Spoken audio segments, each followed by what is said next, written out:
I just think if I can help one person at a time, in my emails, I use the tagline, let's make a difference. And that's my quest.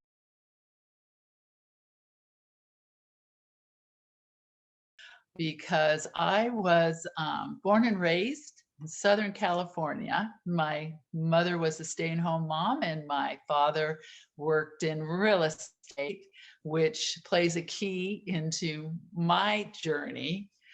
And he sold starter homes to folks that were, couldn't afford much. Money was something that was discussed, not how much we had, just how to save and budget. And we didn't have a lot of money. And I'll give a few examples. We didn't have furniture in the living room. By, I guess, age 7 or 8, I had learned to sew. My mom had sewed a lot of our clothes. As I kind of looked ahead, I figured that I was probably going to have to be the master of my destiny when it came to how I was going to live my life, and specifically from a financial standpoint, because there wasn't going to be money for college coming from my family. Her character may describe me in some aspects, maybe a little or maybe a lot. Determined, opinionated, and the eternal optimist. Failure was not going to be an option for me. So at age probably 18, I was already training and teaching.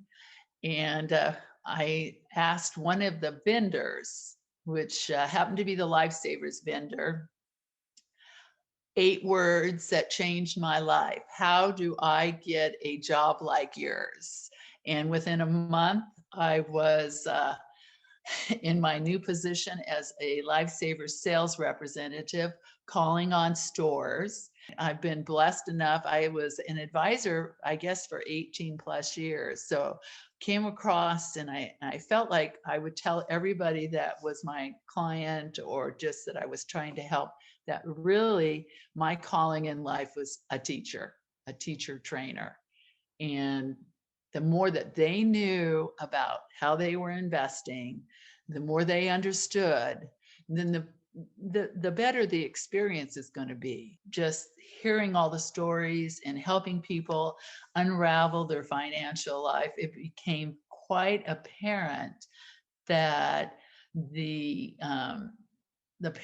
parents didn't know, couldn't help their children financially, or the kids weren't listening if they were giving them some information, and that the school systems maybe had some holes in what they were teaching. I know I didn't get any financial education. So starting as early as you can, you asked me what age. Probably by age 14, I was, my dad had me on a budget. I was saving for a car. And then of course I had some money and I got those braces. I was working at that particular time. So to have and to model what you're trying to show your kids or tell your kids to do. My parents never shared how much my dad made. I did not know what they brought home, what things cost. That was never shared with us.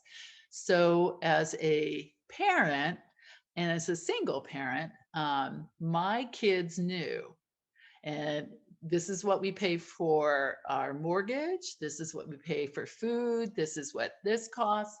And they actually didn't get cell phones until they started driving at age 16. So it's never too late, but the earlier you start. And then that also points out, pay attention. The little things, the little details do matter. It can be really tough. And specifically in marriages where one person thinks they save and then they want to go spend or buy it on, buy something, where the other person is, holding on to it. And it is, money is a secure, one of the security pillars that in our society today. So it can be quite challenging.